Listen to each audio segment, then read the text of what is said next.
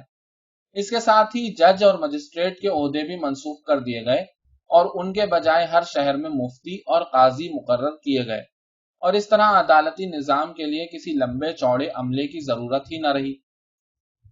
اراضی کی ملکیت کے بارے میں یہ فیصلہ کیا گیا کہ جن زمینوں پر لوگوں کا پہلے سے قبضہ ہو ان پر ان کی مالکانہ حیثیت برقرار رکھی جائے، البتہ لگان کی شرح، جریبوں کے حساب اور اجناس کے لحاظ سے مقرر کی جائے۔ اگر کسی شخص کے پاس زمین ہو اور وہ اس پر 3 سال تک کھیتی باڑی نہ کر سکے یا اسے تعمیر یا کسی اور کام میں نہ لا سکے تو وہ زمین متروکہ سمجھی جائے گی اور اسے دوسرا شخص کام میں لے آئے تو اس پر عرضی دعویٰ نہ ہو سکے گا۔ ملک میں جہاں جہاں افتادہ زمینیں تھیں ان کے متعلق اعلان کیا گیا کہ جو شخص ان کو آباد کرے اسی کی ملک ہو جائیں گی۔ فصل کی پیداوار میں زمیندار اور کاشتکار لگان کی رقم منہا کرنے کے بعد برابر کے حصے دار قرار دیے گئے۔ مجلس شورا نے نماز، روزہ، زکوٰۃ، قربانی اور بشرط استطاعت حج بیت اللہ کو ہر مسلمان پر فرض قرار دیا، اور جو ان احکام شرعی کو انجام نہ دے اس کے لیے دروں کی سزا مقرر کی گئی۔ جائیداد پر، جس میں اراضی، نقدی، زیور، گائیں بھینسیں، اونٹ گھوڑے، بھیڑ بکری شامل تھی، زکوٰۃ کی شرح مالیت کا 40واں حصہ یعنی 2.5% سالانہ ٹھہری۔ مسلمان دولت جمع کر سکتے ہیں اور اسے کاروبار میں بھی لگا سکتے ہیں، مگر یہ دولت ان کے مرتے ہی ان کے عزیز و اقارب میں تقسیم کر دی جائے گی، اور اگر کوئی وارث نہ ہو تو ساری رقم بیت المال میں جمع کر دی جائے گی۔ غیر مسلم رعایا کو ذمی قرار دیا گیا، ان کو زکوٰۃ سے تو مستثنی کر دیا گیا مگر ان پر جزیہ لگایا گیا جو تقریباً 13.5 روپے سالانہ فی کس تھا۔